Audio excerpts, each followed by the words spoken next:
¿Y de quién estamos hablando? Estamos hablando del periodista Diego Genud, quien trabajó con la Natan después de todo, trabajó en TXT, Página 12, Perfil, Crítica, Noticias, Crisis, colaboró en Brando, Ámbito Financiero y el suplemento Enfoques de la Nación. Currículum tiene. Todo, el currículum que quieras. Diego Genud en realidad es un periodista oriundo de nuestra ciudad y lo saludamos. Diego, ¿nos escuchás? Sí, ¿cómo andan? ¿Cómo están? ¿Bien? Muy bien, ¿y vos? Bien. Bien. Queríamos preguntarte antes que nada tu relación con Varadero, porque siempre nos agrandamos, ¿no? Cuando salís en la tele que sos oriundo de Varadero. Te golpeas el pecho, ¿viste? Si este es de Varadero. Este es de Varadero. ¿Cómo es tu vínculo? No, bueno, viví ahí desde que nací, ¿no? Hasta los 17, 18 años, que me vine a Buenos Aires a estudiar. ¿Fuiste a estudiar directamente periodismo? Sí, vine a estudiar periodismo. Empecé en realidad en la UBA, Comunicación Social. Empecé con el CBC, con un sistema que se llamaba UBA 21, que algunos lo conocerán. Sí.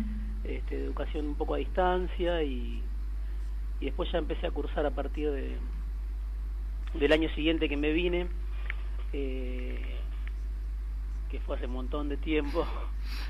Y también estudié en TEA, que es una escuela de periodismo, que se llama Taller Escuela Agencia.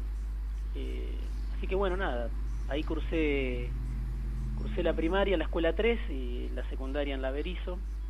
Y podré ser como vos, porque yo hice la primaria en la escuela 3, la secundaria en la Berizo y estudié comunicación en la UBA. Y bueno, sí, está bien. Es el camino. Es el camino. Sí. Diego, sabemos que no es tu primer trabajo este libro, que es la biografía no autorizada de Massa, sino que hiciste algo para CELS.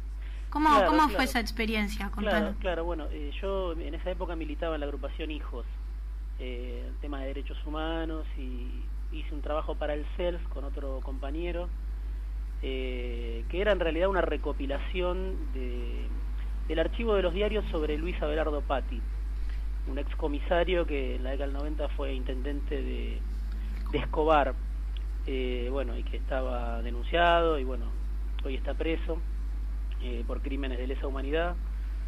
Entonces el trabajo que hicimos era de recopilación, porque bueno, en la década del 90 Patti era una figura que seducía a mucha gente con el discurso de la mano dura, que bueno, que siempre vuelve, ¿no? Y en ese momento, en el año 99, Patti quería ser candidato a gobernador de la provincia de Buenos Aires. Había estado ligado a Menem, sobre todo, había estado ligado a Duhalde, Rucauf durante su gobernación también lo tenía como asesor. Y bueno, en ese momento el discurso de los derechos humanos no tenía para nada la fuerza que puede tener ahora. Claro, no tenía peso. No tenía peso y a nosotros nos daba bastante impotencia. Por un lado hacíamos los escraches contra los represores y por otro lado hacíamos este laburo, un laburo periodístico de recopilación. Ese libro lo escribí yo. Es un librito en cuanto a la forma, porque no son simplemente recortes, sino que está redactado, pienso yo, como para hacerlo llevadero. Se llama Manual del Buen Torturador, en el CELS lo tienen. Pero gran bueno, nombre. ¿Cómo? Gran nombre, digo. Sí, fuerte. Pero bueno, nos parecía que tenía que ser claro. Y bueno, fue un trabajo, digo, no tenía una investigación propia, esa es la diferencia. Claro. Por eso, digo, es un título muy grande decir que era un libro. Era simplemente, y también era un manual, digamos, era simplemente recolectar toda la información que había salido en los diarios desde que Patti se hizo famoso por primera vez en el año 83. Él es responsable de 2 crímenes en Lima, de 2 militantes peronistas, Cambiaso y Pereira Rossi. En el año 83 todavía no había regresado la democracia, y Patti los encuentra en Rosario y los termina matando él y otro grupo de policías bonaerenses los matan en Lima. Y esa es la primera vez que Patti aparece como en un diario, digamos, como responsable. Después, bueno, hizo una gran carrera, fue con el caso María Soledad a Catamarca en el año 91. Es verdad. Lo envió Menem. Bueno, era una figura muy importante, hoy es marginal en la política, por supuesto, y está preso, y bueno, no sé si está internado. Pero digo, en ese momento era uno de esos sheriffs que cada tanto aparecen en la política y en la provincia de Buenos Aires sobre todo, y prometen soluciones rápidas para el tema de la seguridad, y llegó a sacar muchos votos. Entonces bueno, el trabajo ese era una redacción de los recortes. Juntamos todos los recortes desde el año 83 hasta el 99, que eran muchísimos, y los recopilamos y le dimos una forma en 10 capítulos de 10 historias. Y me lo preguntaron el otro día en el programa de Tonietti en Nacional Rock, y lo recordé porque si bien no es un libro en el sentido que yo no hice ninguna entrevista para ese libro, y para que salió ahora hice 50 o 60, no es un libro en ese sentido, no hay un trabajo propio, pero bueno, sí hay una recopilación de todo ese material que estaba perdido, y hay una forma de libro, digamos, pero no hay una investigación propia. Claro, claro. ¿Cómo era el nombre? Así la gente, si quiere buscarlo. Manual del Buen Torturador, está en internet. Buenísimo. Está en internet, si lo buscan lo van a tener. Es una biografía básica de Luis Abelardo Patti. Sí, de todos modos, hoy no estamos muy acostumbrados, me parece, a tanta recopilación de información, como que el recorte siempre es, ¿no?, de lo que necesitamos para el momento, para reforzar una idea, ese recorte más concreto. Sí. Me parece muy interesante esto de recopilar todas las notas. También es un trabajo de investigación, si bien, como decís vos, no hay entrevistas, Sí. pero es muy importante, me parece, Claro, de todos modos. además el CELS, en ese sentido, el Centro de Estudios Legales y Sociales, tiene un archivo que no tiene nadie, ¿no? Tiene un archivo de derechos humanos muy, muy, muy bueno. Y bueno, yo en esa época, porque estaba ligado a los organismos de derechos humanos, tuve esa posibilidad de acceder, y me acuerdo de un verano en el que iba todas las tardes a revisar esas carpetas. Un material muy, muy grande y difícil de darle forma y de convertirlo en un librito. Claro. No sé cuánto tenía, 100 páginas, pero el archivo del CELS es muy bueno, desde que lo fundó Emilio Mignone, que tiene a su hija desaparecida, que ya falleció, hasta hoy que lo preside Berbisky. El archivo es algo indiscutible, más allá de las posiciones políticas del CELS. Siempre fue un archivo muy, muy bueno, que aporta mucho, y se pueden hacer muchos libros con todo lo que hay, que es básicamente denuncias. Incluso nosotros teníamos el legajo de la policía de Patti, todas las sanciones internas que tenía. Mucha información. Sí, eso era como algo adicional, digamos, las sanciones internas por brutalidad policial de Patti, que la propia policía bonaerense de la dictadura y de la democracia hasta lo había sancionado. Claro. Bueno, nos venimos un poquito a la actualidad. Sí. ¿Por qué Massa? Y bueno, Massa es un personaje también que a mí siempre me interesó porque bueno, él genera un retrato y una impresión distinta a la que yo creo que, no sé si es la verdadera, pero digamos, muestra un personaje que es una parte de ese personaje, y me impresionaba mucho siempre la relación que tenía con los periodistas, lo bien que se llevaba con los periodistas. Ahora, bueno, por supuesto, desde que se peleó con el gobierno en el 2013, hay un sector grande del periodismo que lo cuestiona fuerte. Hay un sector de la población que, sobre todo en Buenos Aires y en los sectores progresistas, que lo subestima y que dice, bueno, que no le da el piné, pero él fue jefe de gabinete de Cristina Kirchner, ¿no? Llegó a un puesto muy alto. Nada más ni nada menos. Nada más ni nada menos. Entonces yo por eso busco, sobre todo cuando me entrevistan medios o periodistas que simpatizan o con el gobierno o con la centroizquierda o con la izquierda, decirles que no hay que subestimarlo a Massa, por un lado, y por otro lado que, bueno, él tiene esa capacidad de llevarse bien con periodistas de todos los medios. Bueno, yo trabajaba en Crítica de la Argentina, era un diario opositor al kirchnerismo, y él tenía una óptima relación. Estando en el kirchnerismo, digo. Claro, siendo el jefe de gabinete, tenía una relación muy buena con los periodistas, de llevarlos en su auto siendo jefe de gabinete, de traerlos, de seducirlos, porque, bueno, es una persona que si te juntás 5 minutos con él es muy canchero, muy agradable, te hace chistes, es muy entrador, y bueno, tiene eso que yo creo que puede ser importante en esta elección, es el carisma que tiene, en el sentido de que recorre barrios del conurbano y la gente se le acerca y lo saluda. En el propio masismo dicen que tiene lo que tenía Menem, ¿no? Esa capacidad de llegar a distintos lugares y que la gente se le acerque. No sé si eso alcanza para hacer una elección importante, pero sigue él, más allá de que cayó un poco en las encuestas, sigue haciendo actos muy grandes en el conurbano, en La Matanza, en San Martín, con 20.000 personas, con 40.000 personas. O sea, su fuerte es la provincia de Buenos Aires, el conurbano sobre todo, no solo el conurbano norte, donde él tiene la mayor parte de los intendentes, sino cualquier parte del conurbano donde Massa va, sigue siendo muy fuerte su capacidad de convocar gente, de atraer la atención.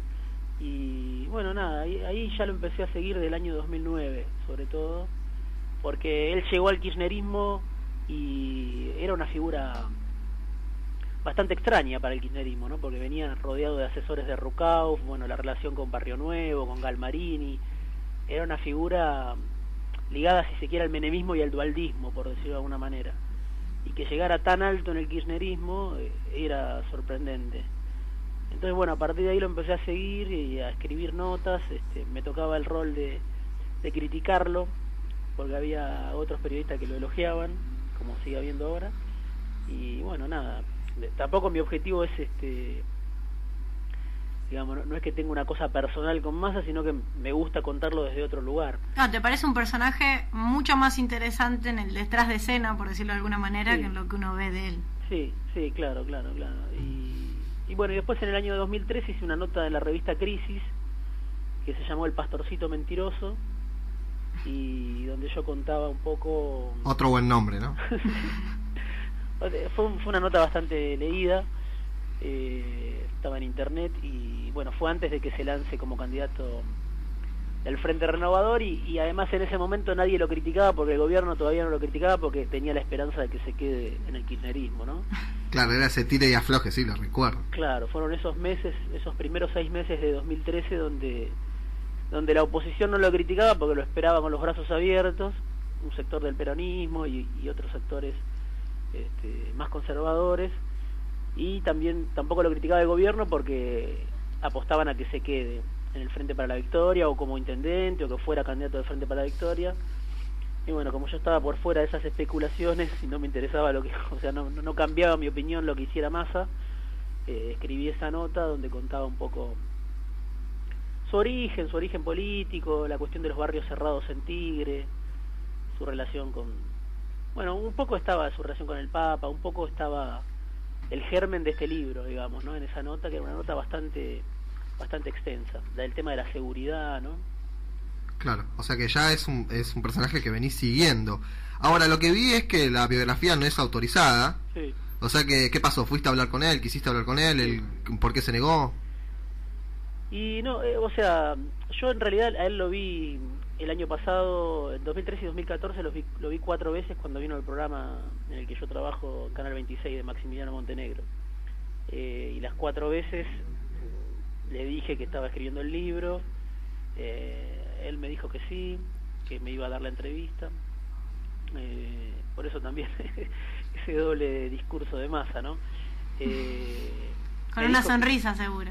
Claro, sí, y por ejemplo, la primera vez que se lo mencioné me dijo, sí, me habló mucha gente que me dijo que los estaba llamando para entrevistarlo. Es decir, yo entrevisté a mucha gente cercana a él, no solo a la gente que lo critica, sino también a la gente que lo rodea, a muchos empresarios que lo rodean, a políticos que lo rodean, y entonces, bueno, por supuesto que muchos de ellos, antes de darme la entrevista, o le avisaron o lo consultaron con él. Y él me dijo eso la primera vez. Sí, mucha gente me dijo que estabas en esto. Que estabas en el libro, como diciendo, está todo bien, y como diciendo, sé que estás trabajando mucho. Yo así lo interpreté, por lo menos. Y después las otras veces que vino, siempre fuera del aire, me decía, vos me vas a cagar, vos me vas a cagar. Vos me vas a cagar, pero él lo decía por el hecho de que yo no lo iba a entrevistar, supuestamente, que lo iba a cagar en el sentido de que iba a menospreciar su palabra en el libro, ¿no? O sea, que no le iba a dar importancia a su versión su propia historia. ¿Y en todas esas ocasiones le pediste la entrevista? Claro, sí, yo le pedía la entrevista. Al principio yo le decía que quería empezar a escribir para entrevistarlo, ¿no? O sea, como empezar a ordenar el libro en capítulos para pensar qué preguntas hacerle, no ir a una entrevista cualquiera, sino ordenar un poco los capítulos. Hay un capítulo, el primero que es, bueno, sobre cómo él rompe con el kirchnerismo, el segundo sobre la UCD, el tercero sobre el menemismo, el cuarto es sobre el Barrio Cerrado, el quinto es sobre el ANSES. Entonces yo necesitaba escribir y pensar preguntas en torno a mis dudas, ¿no? Sí. Y bueno, entonces yo dejaba la entrevista para el último momento. Él siempre me dijo que sí, pero bueno, cada vez que venía al programa se iba enojado conmigo. Yo le hacía una pregunta, a veces dos, pero bueno, él no está mal acostumbrado, digo yo. ¿Por qué mal acostumbrado? No, está acostumbrado a que le hagan preguntas fáciles, que él opine. No solo él, digo, la mayoría de la dirigencia política está acostumbrada a eso, el gobierno está acostumbrado a eso, la oposición también. Al gobierno lo entrevistan y bueno, lo entrevistan los periodistas amigos del gobierno o que simpatizan con el gobierno, se explayan. Digo, en términos generales, hay un montón de excepciones de periodistas que hacen bien su laburo, sean oficialistas o sean opositores.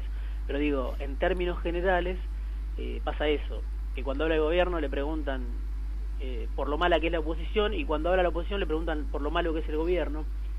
Y la verdad que eso, por un lado, para mí es aburrido, y por otro lado, no los contrasta con la realidad. Digo, entrevistar a alguien de la oposición y preguntarle para que critique al gobierno, para mí no tiene sentido, porque la oposición tiene infinidad de problemas para llegar al gobierno. Entonces también es interesante preguntarle por qué no crece la oposición, o cuáles son las dificultades, o por qué no ha crecido durante estos 12 años. Cuando venía Massa yo no le preguntaba por qué el gobierno era malo, el gobierno del que formó parte durante 6 o 7 años. Le buscaba preguntarle otras cosas y siempre no le gustaba. Se borraba la sonrisa que lo caracteriza. Se malhumoraba Sergio. O sea que nunca te terminó dando la nota. Claro, no me la dio. La última vez que se fue del programa me dijo, que yo lo pongo en el libro, me dijo que porque le había repreguntado 3 veces. Yo le pregunté algo que para mí es muy sencillo, ni siquiera es algo muy urticante. Le pregunté por qué no iba al Congreso cuando se hablaba de temas que él impulsaba como agenda. Es decir, se habla de la seguridad, se trata el tema de la seguridad y no va. Algo básico le preguntaste. Claro, se habla de ganancias, se trata el tema de ganancias y no va. Digo, no estoy diciendo que vaya a todas las sesiones de temas que por ahí no le interesan, no sé qué. Que de todos modos sería su trabajo, ¿no? Sí, sería su trabajo, pero digo, es una pregunta, qué sé yo, también se puede cuestionar el rol del Congreso y se puede cuestionar muchas cosas. No digo que hay que ir siempre al Congreso, porque con eso siempre es decisivo lo que se habla. Pero si vos estás haciendo campaña con el eje en ganancias y se habla de ganancias, bueno, andá aunque seas minoría. Esa era la pregunta, que no es tan comprometedora tampoco, y él se molestó porque hay un sector de la sociedad al que él aspira a llegar que sí cree, como vos decías, que es fundamental ir al Congreso siempre. Entonces él no puede justificar eso, que lo podría justificar de alguna manera diciendo lo que me dijo fuera del aire, que era que ¿para qué voy al Congreso? Y no pasa nada. Y digo, bueno, decí eso. Claro, todo esto fuera del aire pero no quedaba bien que digas. Claro, todo eso, el último diálogo que tuve fue ese, y además lo último que me dijo era que yo era de la Cámpora y que por eso bueno, no es que no me dijo no te atiendo porque soy de la Cámpora, me dijo andá a Cámpora. Y yo le dije sos un forro. Todo esto fuera del aire. Se convirtió en un diálogo poco ameno, podríamos decir. Sí. Todo esto no está en el libro, pero bueno, fueron mis últimas palabras con él. Bueno, pero explica claramente por qué abajo del título del libro dice no autorizada. Creo que queda muy claro. ¿Estás muy apurado, Diego? No. Bueno, te vamos a hacer un pequeño regalito que creemos que te va a gustar. A nuestros entrevistados siempre tratamos de darles un pequeño respiro de todas las preguntas que le hacemos con algo que creemos que les gusta, y continuamos con esta entrevista en profundidad sobre tu nuevo libro de Sergio Massa, la biografía no autorizada. ¿Te parece? Sí.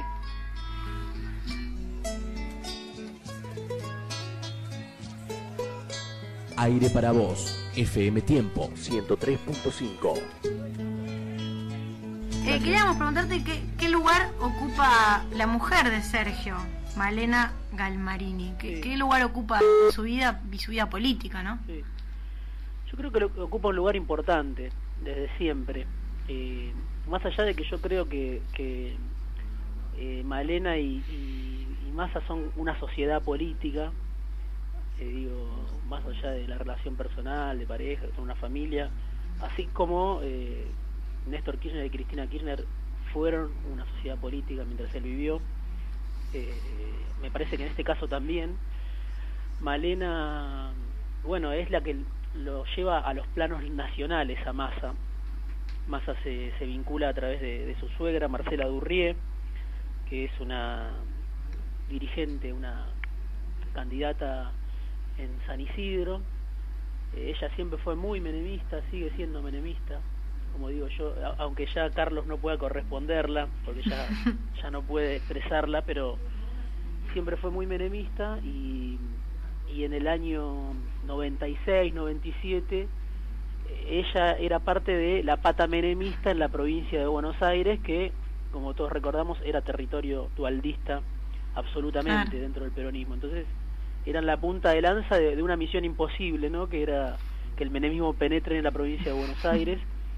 El candidato era Ramón Palito Ortega, el candidato de Menem, ¿no? Para sucederlo en el año 99, y Menem tenía a Barrio Nuevo acompañándolo a Palito Ortega, a Marcela Durrié, a un tucumano que se llama Pablo Fondevila, que ahora trabaja con Scioli en la provincia de Buenos Aires, que fue una persona que estaba muy cercana a Ramón Palito Ortega. Y bueno, Massa se incorpora en ese armado, se pega mucho a Fondevila, se pega mucho a Palito Ortega, tenía la estructura de Barrio Nuevo desde San Martín, y conoce a través de Marcela Durrié a Malena Galmarini. Y bueno, es Malena la que lo lleva a ver a Menem, digamos, en los años 98, 99. Menem tenía una debilidad por Malena Galmarini, tenía mucha relación. Su padre, Fernando Galmarini, fue secretario de Deportes de Menem y fue ministro de Gobierno de Duhalde, en la provincia de Buenos Aires. Claro, una familia con mucho currículum menemista. Exacto, sí. En el caso de Galmarini, fue muy menemista, pero también, bueno, en la década del 70 había estado ligado a Montoneros, o sea, un tipo que estuvo ligado a Cafiero, o sea, siempre ligado al peronismo, en el caso de Galmarini, pero sí, en esa época eran muy menemistas. La diferencia era que Galmarini tenía buena relación con Duhalde y buena relación con Menem. Con ambos. Y no tanto Marcela Durrié, la madre de Malena. Y bueno, ahí él se incorpora a ese armado. Menem le da a Malena la dirección, la subdirección nacional de la juventud. Tenía un cargo, Menem trataba de seducir también a los jóvenes, no es el kirchnerismo el primero que lo hace, también Menem lo intentó a su manera, y tenía un cargo que era la Dirección Nacional de la Juventud y la Subdirección Nacional de la Juventud, que la manejaba Malena. Ella quería ser la directora nacional de Juventud, pero bueno, no pudo, alguien la postergó. Yo cuento en el libro cómo es esa historia, y ahí se incorpora Malena a trabajar desde la Casa Rosada con un grupo de gente, entre los que estaba Massa, que la acompañaba. Y ya en ese momento Massa conoce la residencia de Olivos, digamos, conoce a través de Menem. O sea que ya en ese primer momento Malena tiene un rol importante. Sí, casi como un proyectil al menemismo para Massa. Sí, de alguna manera sí, y hasta hoy creo que tiene un rol importante.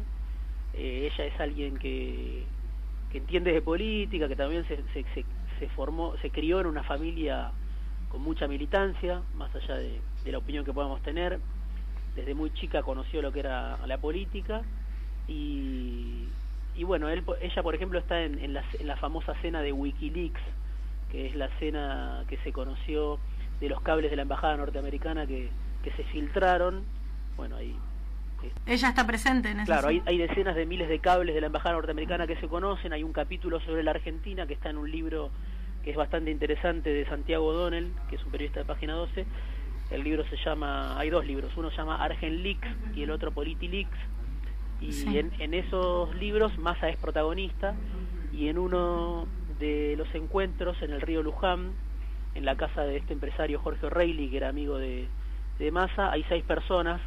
Una es la embajadora norteamericana de ese momento, del año 2009, que se llama Vilma Martínez, y después está Sergio Massa con Malena Galmarini, O'Reilly, que era el dueño de casa, con su mujer, y bueno, la embajadora con un funcionario que la acompañaba norteamericano, es decir, 6 personas en una instancia tan importante, en un asado, me imagino, por lo que me contaron, gente que estuvo en ese encuentro. Malena estaba ahí, y Massa ese día dijo que Kirchner era un perverso, un psicópata, un cobarde, un monstruo. Después, bueno, eso llegó a la tapa de todos los diarios de la Argentina. Es verdad. Y Malena le hacía morisquetas mientras decía eso, Sergio. ¿Morisquetas de qué tipo? Diciendo, ¿Apoyándolo o que se calle? No, basta, callate animal, digamos, le decía con la cara. Eso está bien contado en este libro que les digo, Argenleaks. Y bueno, Sergio no entraba en razones. Claro, ella es mucho más de mente política tal vez que él, Sí. Por lo menos en esa situación, se podría en esa decir. situación sin duda. Esto digo, contado por la embajada norteamericana.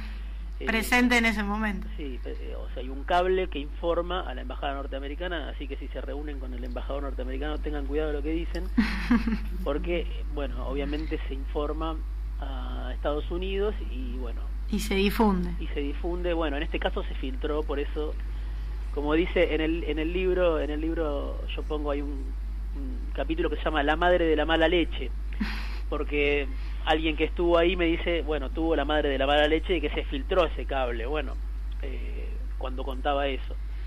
Sí, pero si ella le hacía morisquetas es porque ella sabía que eso podía suceder. Sí, sabía que estaba diciendo algo inconveniente, y después en otras reuniones también Malena está.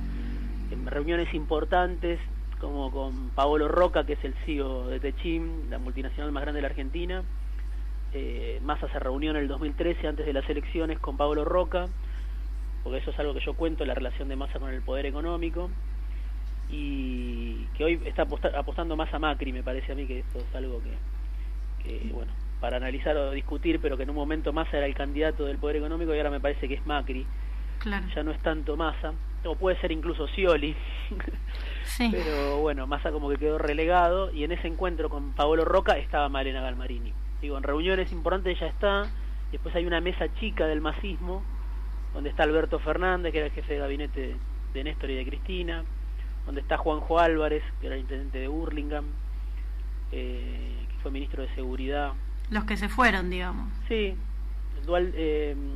Juanjo Álvarez es un tipo más del peronismo dualdista, fue ministro de Seguridad cuando fue la masacre de Costequi y Santillán, pero está en el equipo de Massa, Alberto Fernández. Hay 3 intendentes, el de San Miguel, Joaquín de la Torre, el de San Martín, Cato Podis, otro de Bahía Blanca, de Olavarría, perdón, Echeverri. Digo, hay 3 intendentes, Juanjo Álvarez, Alberto Fernández y Malena. No hay mucho más de los que discuten el día a día, la estrategia más fina, y después, bueno, asesores, que Massa tiene varios asesores internacionales, un peruano, un español. Claro, pero ella tiene un rol protagónico. Tiene un rol protagónico, tiene un rol importante. Obviamente el jefe de esa sociedad política es él.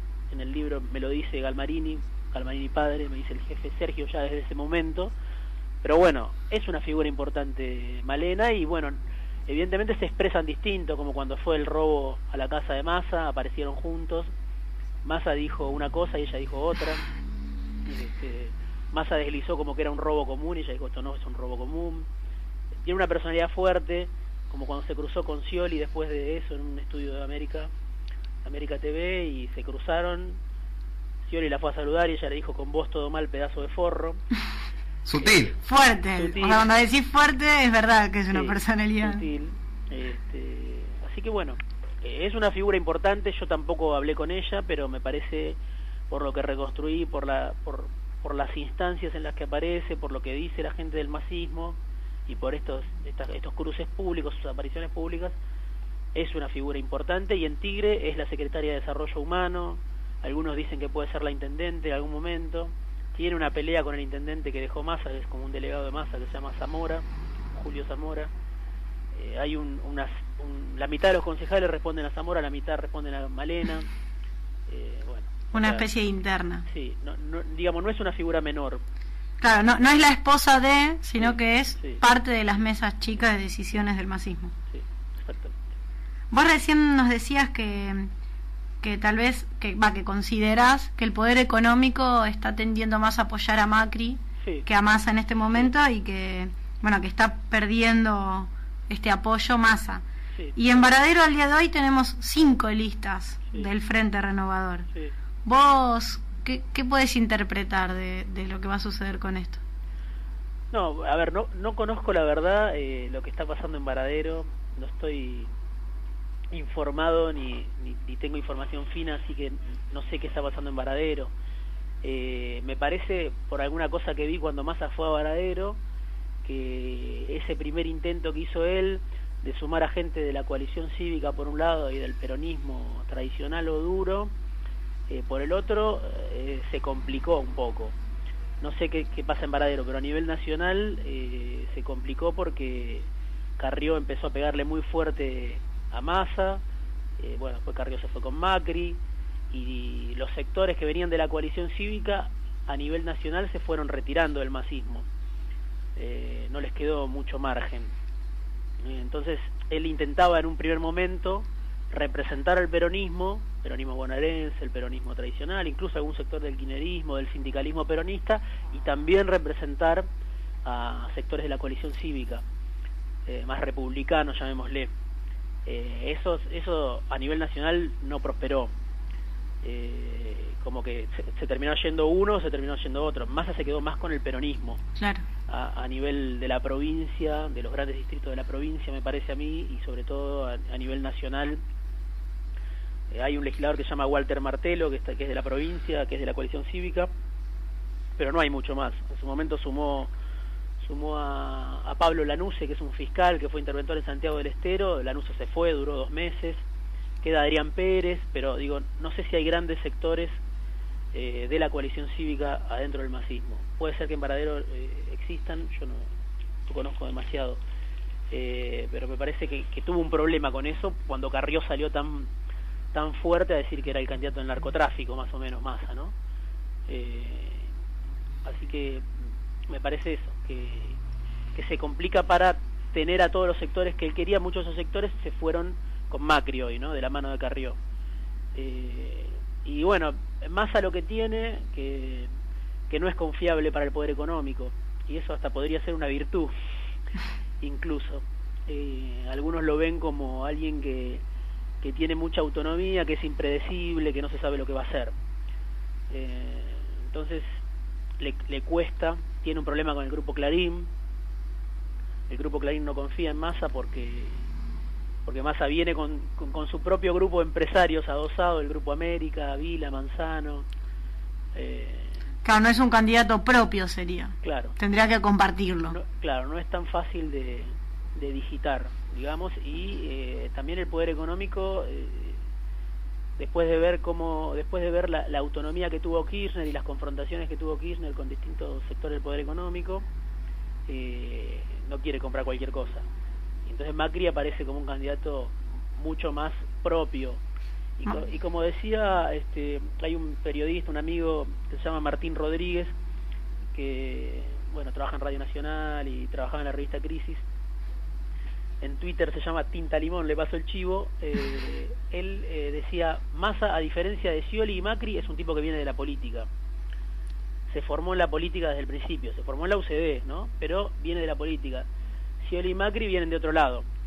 Claro. Entonces, bueno, es para analizar, no se sabe para dónde van a salir. Para mí, Massa, Macri y Scioli son bastante parecidos, son parte de una cultura que es la cultura del menemismo, de los 90, los tres, pero bueno, tienen trayectorias distintas y cada uno puede opinar. Macri es claramente el representante más claro del empresariado y era la más conservadora, sin dudas, de esos 3 candidatos, pero tampoco creo que sean el agua y el aceite, tienen cosas en común. Sí, se entiende. Si uno quisiera hacer una nota hablando de las cosas en común de Massa, Macri y Scioli, puede hacer un libro. Bueno, podés hacer tu libro. Pasa que te queda un tiempo complicado ahora en el panorama electoral. Me aburriría, pero digo, es evidente que son parecidos. ¿Y Randazzo? ¿Dónde entraría ahí? No, Randazzo me parece que también es distinto. En ese sentido, de todos, se podría parecer un poco más, por un lado, a Massa, en el sentido de que es un tipo de la política también. No viene de ser no tiene un padre empresario o de ser un deportista. es un tipo del peronismo bonaerense y bueno, viene criticando duro a Scioli, ¿no? Como diciendo los candidatos de las corporaciones, bueno, lo habrán escuchado. Dijo que si perdía se retiraba. ¿Randazo? Sí, dijo algo así, más o menos. Puede ser que no sea candidato a presidente, pero bueno, va a ser un tipo que va a seguir en política, aunque no sea presidente. No, tiene otro rol, tiene otro perfil, es un peronismo bonaerense distinto y bueno, está haciendo campaña con el tema del transporte, ha mejorado muchas cosas, qué sé yo. Claro. Ninguno se parece a Kirchner, me parece, de todas formas. Y también a Kirchner le tocaron situaciones excepcionales, ¿no? En determinado momento donde él vio que podía confrontar, con el poder económico y se alió con otras corporaciones, pero bueno, esto para charlar largo. Sí, sí. No es que digo que Kirchner se peleó con todos los poderosos, se peleó con un grupo y con el otro se alió. Claro. Pero bueno, todo esto es para charla de café y para ir a comer una picada de Carlitos Correa y charlarlo ahí. Claro. Diego, ¿cómo sentís el impacto de la salida del libro? Porque, por ejemplo, Asís, o sea, te elogió, dijo que estaba bueno y en realidad, bueno, es un gran escritor, pero no es ideológicamente parecido a vos, pero en general ha tenido impacto. ¿Cómo lo notaste vos? Sí. Y bueno, yo a mí, Asís, yo le hice 2 entrevistas, ¿no? Una para Crisis y una para la revista Noticias, donde trabajé. Y siempre lo trato con respeto, más allá de que no coincido con él ideológicamente. Lo que rescato de él, que él fue un tipo, digamos, que Clarín lo prohibió durante 30 años por una novela que hizo. Además, bueno, en el fondo del tiempo fue de izquierda hace muchísimos años, después fue menemista. Era un tipo del Partido Comunista hace 1000 años también. Y después fue muy menemista, fue embajador menemista. Pero Clarín nunca le perdonó que hizo una novela muy buena, que se las recomiendo si la encuentra, que se llama Diario de la Argentina, donde él cuenta lo que pasaba en Clarín durante la dictadura, donde él trabajaba en Clarín, era como una estrella durante la dictadura, pero aparte se plegaba a los reclamos gremiales. Y hizo una novela que fue una traición que Clarín nunca le perdonó, contando cómo se vivía Clarín durante la dictadura, se llama Diario de la Argentina. Y bueno, nada, me parece un tipo, primero es un gran escritor, y bueno, sí, políticamente, como decís, no coincido, pero a mí me pone contento su elogio, y se lo agradecí de hecho. O sea, tiene repercusión. Me parece que el libro yo traté de hacerlo siendo lo más fiel que pude a mí mismo, diciendo lo que yo pienso de todo, sin guardarme prácticamente nada, y me parece que eso se nota y por eso recibe, pienso que, buenas críticas, y también el kirchnerismo lo tomó de alguna manera, o me da espacio para poder contar de qué se trata, y también hay tipos de la oposición que lo valoran. Es un trabajo que, digamos, me llevó tiempo y que lo hice lo mejor que pude, y eso se nota, me parece. Entonces, sí, tiene buena repercusión por ahora. Espero que se lea, que la gente lo lea. Ahí está en la librería de Oliverio, está ahí en Varadero. Ya buenísimo. Está, si alguien lo quiere, ahí va a estar. ¿Y por qué no podría haber uno en la radio, no? Sí, claro, en la radio va a haber uno seguro. Bueno, podemos sortear un libro si vos estás de acuerdo. Sí, obvio. Siempre al final está el mangazo al aire, ¿no? Sí, obvio. Ya le dije a Federico Billy, así que...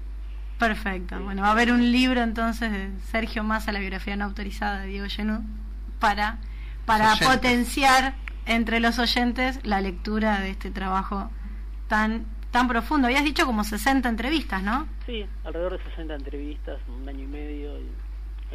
Hay entrevistas que están grabadas y hay otras que son, como es la política, donde los políticos no quieren que los graben. hablan sin decir que son ellos lo que dicen. Bueno, pero sigue siendo una fuente de información importante también. Sí, obvio. Así que bueno, nada, para mí está bueno que el libro lo pueda leer el gobierno y la oposición, digamos. Y es un libro que lo toma en serio a Massa, digamos, no se ríe de Massa. Claro, aparte muy llevadero el libro. Yo leí algunos capítulos y está muy bien. O sea, no es que es una cosa muy compleja, cualquier persona podría leerlo. Tiene mucha información que yo no conocía, pero que la podés ir entendiendo a medida que vas avanzando. Sí. Eso es interesante para algo que se tiene que difundir. Sí, ojalá que lo puedan, o sea, que sea fácil de leer y que sea como un aporte para pensar, para discutir. Yo el libro lo tomé como, bueno, una oportunidad de decir lo que pienso. A veces uno trabaja en los medios de comunicación y, bueno, siempre tiene un margen acotado, ¿no? Si trabaja para una empresa, bueno, esa empresa tiene sus intereses. Los medios de comunicación son un negocio, todos lo sabemos. Y siempre, bueno, la pelea de gobierno con Clarín como que quedó claro en ese sentido de que, bueno, no solo Clarín, también los medios que responden al gobierno, todos tienen sus propios intereses. Tienen sus intereses, bueno, y es difícil para los periodistas laburar ahí, somos la fuerza de trabajo, y bueno, poder desarrollar un pensamiento propio, ¿no? Por eso también la revista Crisis fue un intento en ese sentido, del que participé, intentos de decir lo que uno piensa, más allá de los intereses de los patrones de los medios de comunicación. Y entonces el libro en ese sentido lo puede tomar cualquiera y todos reciben un palito también. O sea, cada uno toma la parte que le parece y por eso me parece que tiene repercusión por un lado y por el otro. Pero me parece que es un libro, si tengo que decir cuál es el mérito, hablando bien de ese libro, creo que es un libro honesto. Me gustaría que se pudiera leer en Varadero, que a alguien le interese. Yo creo que sí. Aparte ya tenés acá algunos que están muy interesados. Aparte para inflarse el pecho, como decíamos al principio, decir, mira, uno de Varadero le escribió. Bueno, porque hay mala onda con San Pedro, loco, que siempre está lleno de sanpedrinos por todos lados famosos. Claro, bueno, tenemos ahora que ir con el libro por la calle, ir a San Pedro y leerlo en la plaza. Con la mejor onda con San Pedro, pero modestamente, pero bueno. Bueno, Diego, la verdad que muchísimas gracias, muy interesante la entrevista. Lo que nosotros leímos del libro también es muy interesante. Hay un capítulo del Papa que me pareció hermoso, pero ya nos quedamos sin tiempo. Está bien. Será en otra oportunidad. Vamos a ir comentando tu libro. Nos gusta hacer editoriales sobre política, que es lo que nos gusta, así que vamos a tenerlo en cuenta para esta época electoral que se nos acerca. Buenísimo. Sí, muchas gracias por llamarme. No, por favor, muchísimas gracias a vos. Así pasaba Diego Genud, periodista oriundo de Varadero, lo vamos a seguir repitiendo, que en esta ocasión hizo su libro Sergio Massa, la biografía no autorizada, más que interesante. Aire para vos, todos los sábados por FM Tiempo.